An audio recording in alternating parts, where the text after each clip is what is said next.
¿Qué tienen en común Alone in the Dark, Resident Evil y Fatal Frame? Todos son survival horror, o sea, zombies, monstruos, fantasmas, inventarios limitados y mucha ansiedad.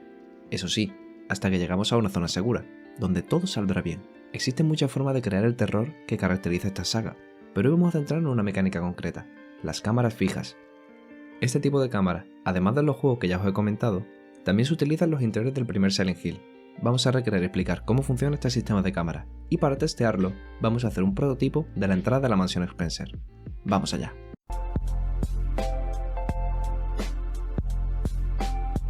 El primer Resident Evil fue lanzado en 1996. Muchas personas de las que estaréis viendo esto aún no habríais nacido. De hecho, yo aún seguía en los huevos de mi padre, pues durante su desarrollo seguía importando mucho la influencia de Doom, lanzado en 1993, 3 años antes. Por este motivo, es normal que los primeros prototipos de Resident Evil se pensaran en primera persona. Aún podemos encontrar algunas imágenes de los prototipos.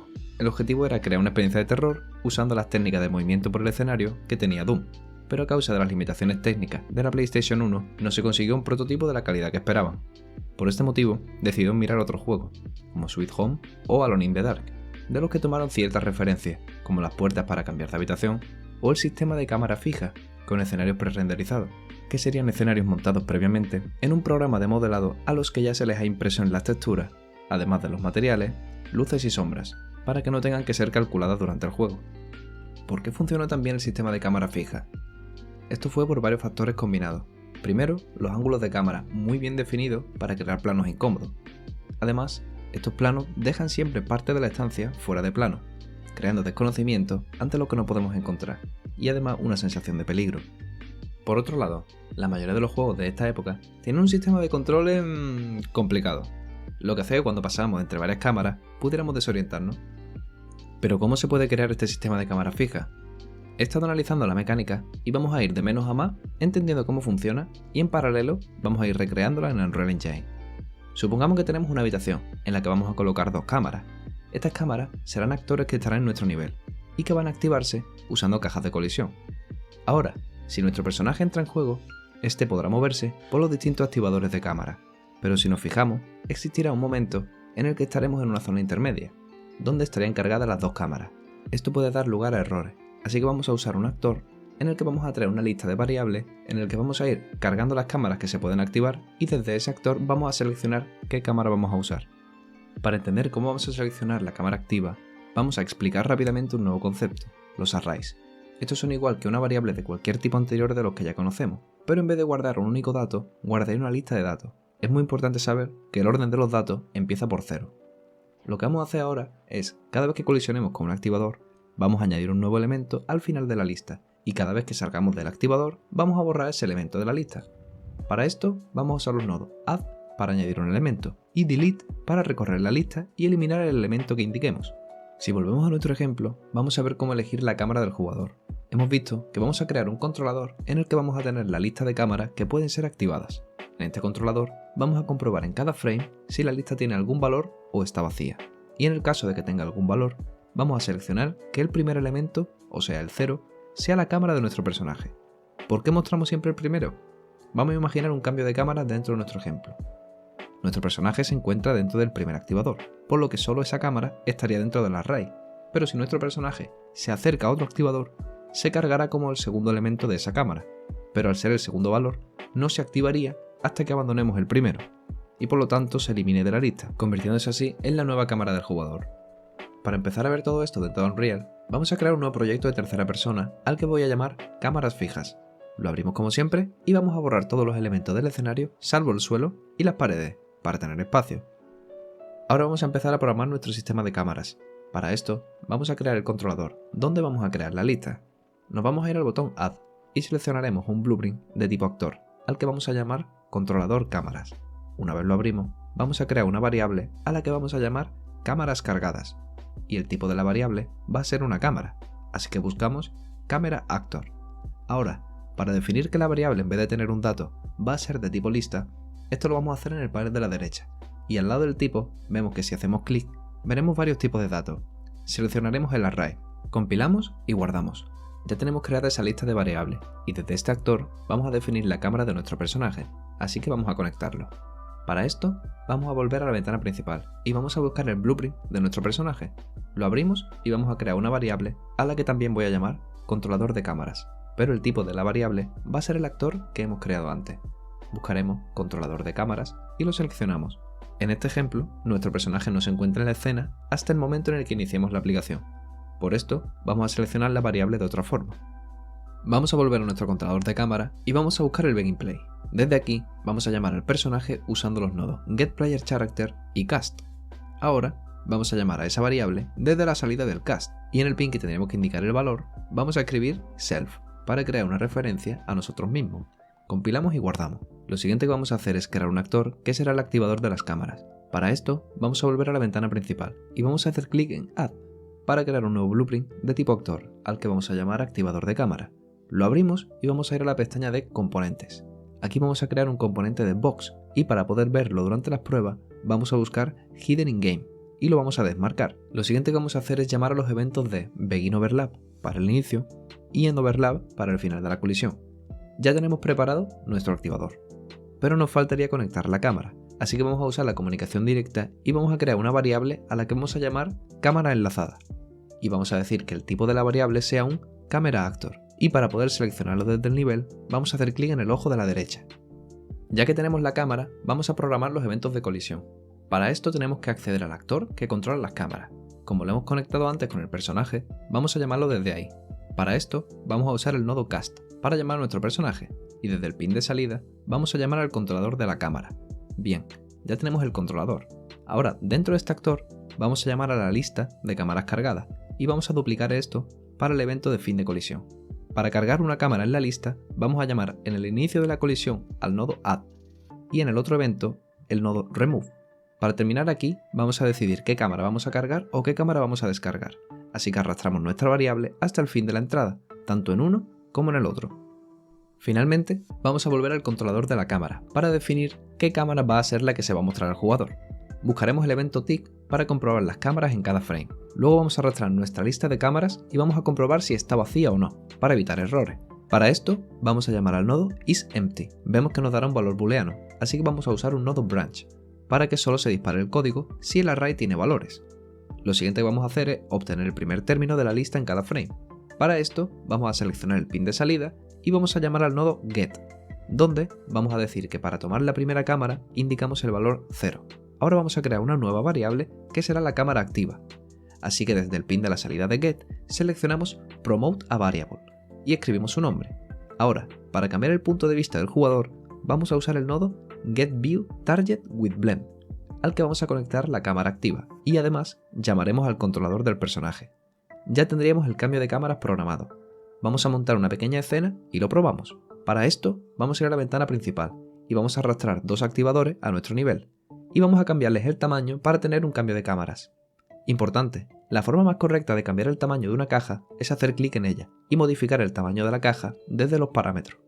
Ajustamos el tamaño de ambas cajas y para añadir las cámaras vamos a la pestaña Place Actors y buscaremos Cámara. Arrastramos dos cámaras y las colocamos en nuestro mapa. Ahora para posicionar las cámaras lo más útil es hacer clic derecho en una de ellas y pulsar en Pilot para convertir nuestra visión en la visión de esa cámara. Y cuando nosotros nos movamos, nos moveremos con ella. Cuando queráis quedaros con este plano, podemos hacer clic arriba a la izquierda y salimos de la vista de cámara. Hacemos lo mismo con la otra y lo único que faltaría es conectar cada cámara con su activador. Para esto, haremos clic en el activador y en la pestaña de propiedades veremos nuestra variable, donde aparecerán nuestras cámaras y seleccionaremos cada cámara con su activador. Y ya así estaría todo listo para probar. Vamos a colocar nuestro Play Actor encima de una de las cajas para que al caer se active automáticamente. Guardamos todo y si le damos al play, vemos cómo se activaría nuestra primera cámara y al entrar en el otro activador, la cámara se cambiaría. Ya tenemos la base, ahora vamos a hacer que funcione bien, porque por defecto las direcciones del personaje van en los ejes del mundo, y si nos fijamos en Resident Evil, la dirección siempre depende de la cámara activa. Si nos movemos hacia adelante y hacia atrás, vemos que nos moveremos en la dirección de la cámara, y además vemos que la cámara irá siguiendo al personaje girando en el eje vertical. Para esto vamos a cambiar el punto de referencia de nuestro actor. Sabemos que la cámara que será la vista del jugador la hemos guardado en una variable llamada cámara activa, por lo que vamos a usarla desde el jugador para definir el nuevo eje de movimiento, y así cuando se active una nueva cámara se modificarían los ejes de movimiento. Para esto vamos a volver a Unreal y vamos a abrir el blueprint de nuestro personaje. Lo primero que vamos a hacer es eliminar los nodos previos a los Add Movement Input y vamos a definir las nuevas direcciones. Para esto vamos a arrastrar el controlador de la cámara y desde aquí vamos a obtener la cámara activa. Lo siguiente sería llamar al componente que existe en escena. Para esto llamaremos a Scene Component. Y finalmente, para conseguir los ejes de rotación de la cámara, vamos a usar GetRelativeRotation. Como vimos en el vídeo de los controles, vamos a romper el vector y como nos estamos moviendo en el suelo, que serían los ejes X e Y, vamos a usar la rotación Z. Copiamos estos nodos para usarlos en la otra dirección y ahora vamos a crear los ejes. Así que llamaremos a los nodos GetRightVector para el eje X y GetForwardVector para el eje Y. Rompemos los dos vectores y conectamos los nodos. Si probamos esto, vemos que la dirección del personaje sí coincide con la dirección a la que miran las cámaras. Ahora vamos a programar el movimiento vertical para que las cámaras sigan al jugador. Lo que vamos a hacer es obtener en cada frame la posición del jugador y la posición de la cámara. Y si restamos el final al principio, conseguiremos un vector con la dirección a la que tendría que mirar la cámara para mirar al jugador. Por otro lado, como hemos hecho antes, vamos a conseguir el vector hacia adelante de la cámara. Finalmente, para que la cámara coincida con esto, vamos a restar estas dos direcciones para conseguir ese giro que necesitamos. Y se lo vamos a restar a la posición de la cámara para girarla en el eje X. Vamos a empezar a programar esto. Volvemos a Unreal y abriremos nuestro controlador de cámaras. Lo primero que vamos a hacer es crear un nuevo evento personalizado al que vamos a llamar Ajustar cámara. Y lo vamos a llamar desde el Event Tick, para usarlo una vez se seleccione la cámara. Ahora vamos a crear esta funcionalidad. Vamos a empezar llamando a nuestro personaje usando el nodo Cast, conectado al nodo GetPlayerCharacter. Ahora, desde la salida de nuestro actor, vamos a llamar al Mesh para obtener su posición en el mundo usando GetWorldLocation. Ya tenemos la ubicación del personaje, ahora vamos a obtener la posición del componente raíz de la cámara llamando al nodo GetRootComponent y conseguimos su posición en el mundo usando GetWorldLocation. El siguiente paso sería restar la posición del personaje a la cámara y ya tendríamos el primer vector, pero falta la dirección hacia adelante de la cámara. Desde el RootComponent llamaremos a GetRightVector. Perfecto. Para conseguir el giro, vamos a restar la dirección de la cámara a la dirección del personaje, y para seleccionar qué vamos a girar en el eje X usaremos Rotation from XVector. Para terminar con esto, vamos a llamar al nodo SetRelativeRotation para cambiar la rotación de la cámara y arrastraremos la variable de cámara activa. Llamamos a su componente de escena y lo conectamos con el target. Además, desde aquí, como en el mundo solo van a girar las cámaras en el eje Z, vamos a obtener la rotación usando GetWorldRotation. Lo rompemos y conectamos con los nodos X y Z. Finalmente, para que la cámara solo gire en un eje, vamos a conectar el vector que hemos obtenido antes con el eje Y. ¿Por qué en este caso metemos el eje Y? Esto es porque si vamos a la ventana principal y nos fijamos en una cámara, el eje de rotación que queremos usar sería el eje Y. Si probamos esto, vemos que la cámara seguiría a la altura del personaje, pero existe un pequeño problema, que ahora mismo miramos a los pies, en vez de al centro del personaje. Para corregir esto, cuando obtenemos las coordenadas del personaje, vamos a sumarle una dirección para que miremos a donde queramos. Esto es sencillo. Volveremos a la parte en la que llamamos a las coordenadas del mesh y rompemos la conexión. Ahora romperemos el nodo y, desde el eje Z, vamos a añadir un nodo de suma, al que le vamos a poner 150 centímetros. Y para volver a crear el vector, llamaremos a MakeVector. Unimos todos los nodos y volvemos a probar. Para probar esto, he hecho una pequeña pausa en la que he colocado las 15 cámaras de la entrada de la mansión Spencer de Resident Evil y he intentado montar un prototipo de la escena, así que vamos a probarlo y vamos a comparar los planos con el juego original.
Bueno, creo que se parece, pero sobre todo espero que hayáis podido entender cómo hacerlo, y podéis empezar a experimentar conociendo un ejemplo algo más complicado. Por ejemplo, una variación de este sistema de cámara es el sistema de cámara cinematográfica que tienen los videojuegos de Rockstar. Si el vídeo te ha gustado y no quieres perderte más cursos y series, suscríbete, dale like al vídeo y si tienes alguna pregunta o curiosidad sobre cómo se hace algo, no dudes en dejarlo en la caja de comentarios. Muchísimas gracias por llegar aquí.